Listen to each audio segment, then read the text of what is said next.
upang maging simple, madali at abot kaya ang pagpapakabit ng solar panel at battery storage system sa kanilang mga bahay. Hinihiling ko ang tulong ng Kongreso na maipasa na ang Sariling Kuryente Act. At Oy! Gusto ko yan!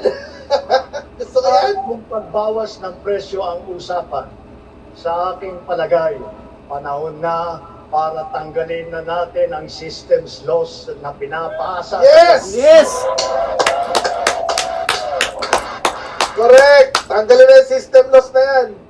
Lang yan.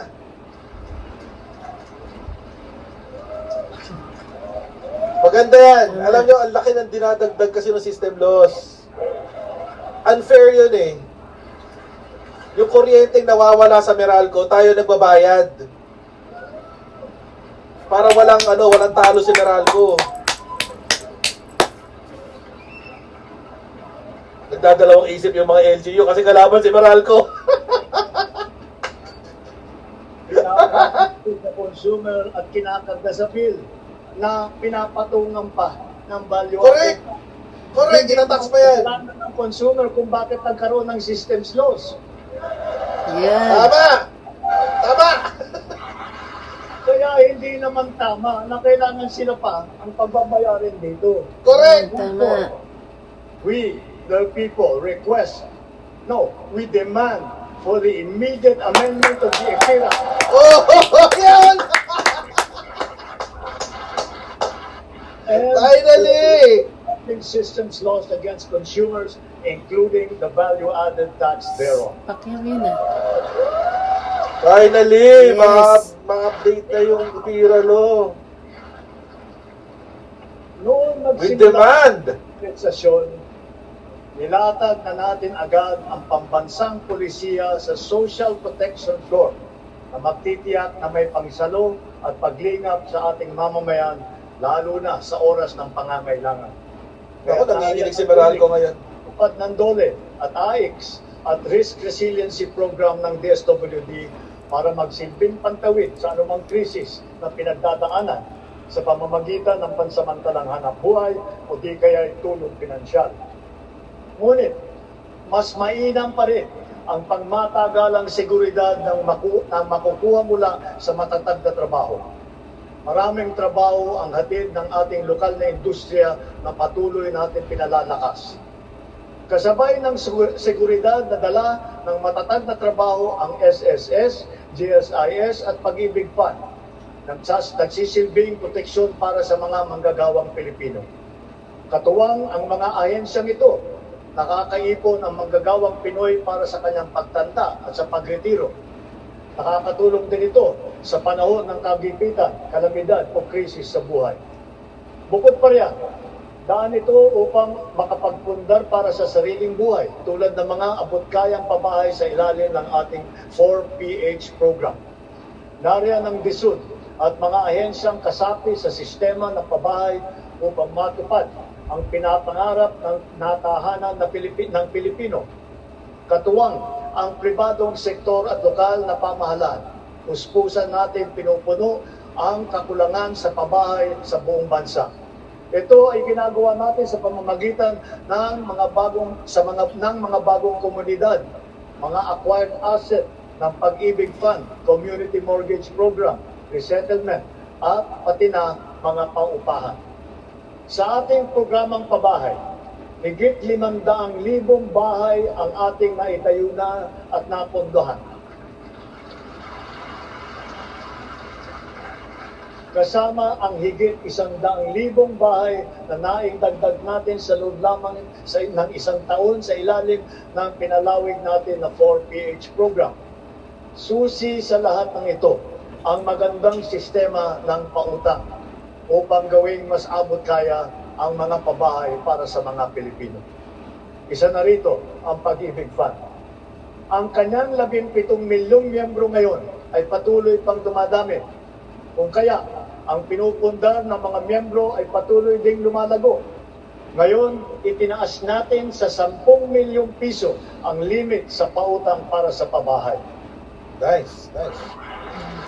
10 million. Laki ah. Halimbawa, dahil dito, ang mag-asawa na may mas kakayahang bumili ng pinapangarap nilang bahay O, para sa kasi kanilang tag-10 pamilya. sila.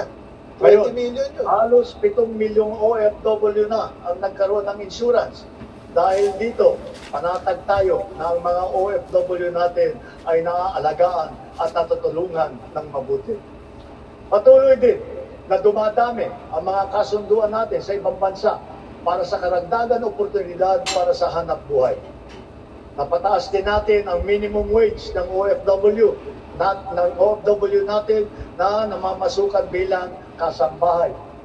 Para naman sa ating mga pensyonadong uniform personnel na nagsakripisyo para sa seguridad ng ating republika, itinaas natin simula ngayong taon ang nakukuha nilang pensyon at subsistence allowance.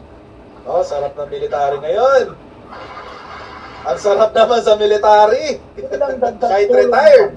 ng pensyonado ng SSS, pinaaga natin ang 10% pagtaas ng kanilang pensyon simula Hunyo na dapat sana ay nakatakda pa sa Setyembre. Mula nung nag-umpisa ang administrasyon, humigit kumulang 44 na milyong Pilipino na ang protektado ng SSS. Mahigit 80,000 sa kanila ay mga tsuper, mga tendero, tendera, gig worker, mga job order at contract of service at iba pang mga nasa informal na sektor. Ang mga contract of service at job order ng pamahalaan, ipinagpatuloy natin ang kanilang mga serbisyo. Naglaan pa tayo ng karagdagang sahod para sa kanilang paghulog sa SSS, Pag-ibig at PhilHealth bukod sa iba pang mga benepisyo. Misyon natin na mas marami pang Pilipino ang makakasapi sa SSS, lalo na ang informal na sektor at mga self-employed na tulad nila. Kaya nananawagan ako sa buong sambayanan.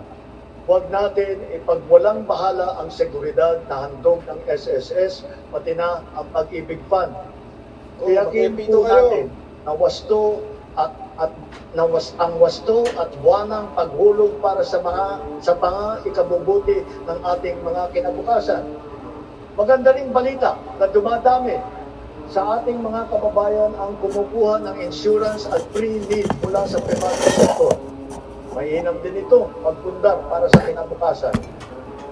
Ito ay para sa lahat ng Pilipino. Ginawa rin itong mas abot kaya dahil sa mga micro-insurance plan. Ngayon na nasa merkado, ito yung mga rehistrado at lehitimo. At mas maganda rin balita sa ating kabataan sa kanilang kolehiyo sa ating bansa. Noong 2022, ang mga kolehiyo natin na pumasok sa World University Rankings for Innovation ay 12 lamang. Patuloy Wala ko po ni Sarah yan. as ito bawat taon. Ngayon, 140 kolehiyo na pumasok Wow! sa World University Rankings. Galing. Nice. At lagpas kalahati sa kanila ay state at local universities and colleges kung saan libre ang matrikula. Nice. Pasok na tayo sa World University Rankings. Para mahikayat ang kabataan na magtapos ng kolehiyo, ang tanggapan ng Pangulo ay naglaan ng 100,000 piso para sa 5 estudyante sa bawat barangay sa buong bansa. Sila ngayon ang ating presidential scholar. Mabisang pambato rin sa buhay ang mga programa natin sa TechBook o TVET. Sa ngayon, 81% na ang placement rate ng mga dumadaan sa kursong TechBook. Nice. Good yan. Test na yan.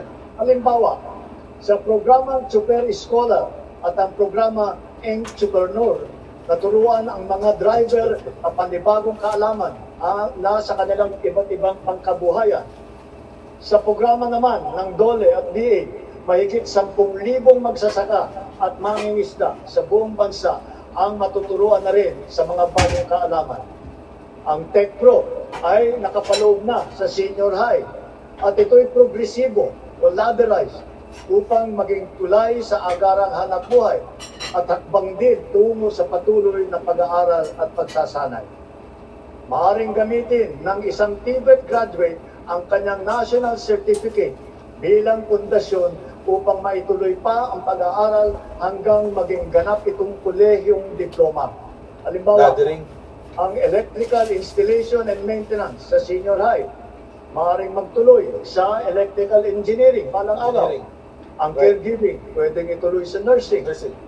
Sa kabilang banda, kahit graduate ng kolehiyo ay maaaring kumuha ng NC upang tumahat ng ibang larangan o kaya magnegosyo. Inahayag ng DOLE at TESDA sa publiko ang kompletong impormasyon ukol sa mga kurso at programa ng TVET, lokasyon ng mga training center at provider, paano mag-apply, petsa, iba pang mahahalagang detalye. Malaking tulong ngayon ang TESDA Passport na bunga ng digitalization ng inyong mga serbisyo. In line with our digital transformation drive, our DICT continues to train our tech-savvy citizenry in high-impact tech skills to help them stay competitive in this ever-evolving field. AI is here to stay, and so we Right. adopt it to harness its potential to enhance critical sectors, from our educational system to our industry. Pagsili ka. We have launched massive training programs for AI readiness, which have reached at least 1.8 million individuals, students, parents, and teachers alike.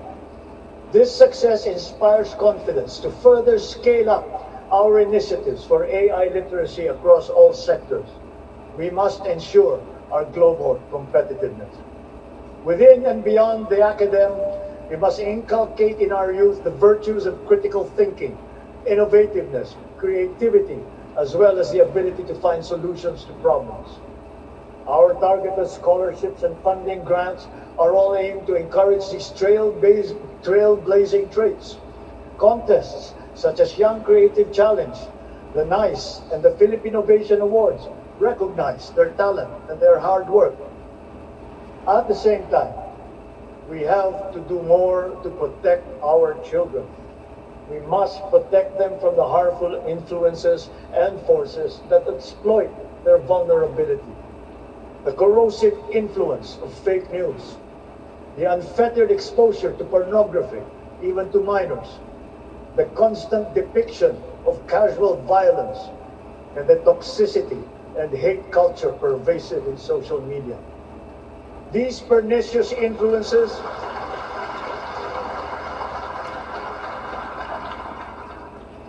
lead to issues of their mental health, rise in teenage pregnancies and HIV/AIDS cases, and other extremely harmful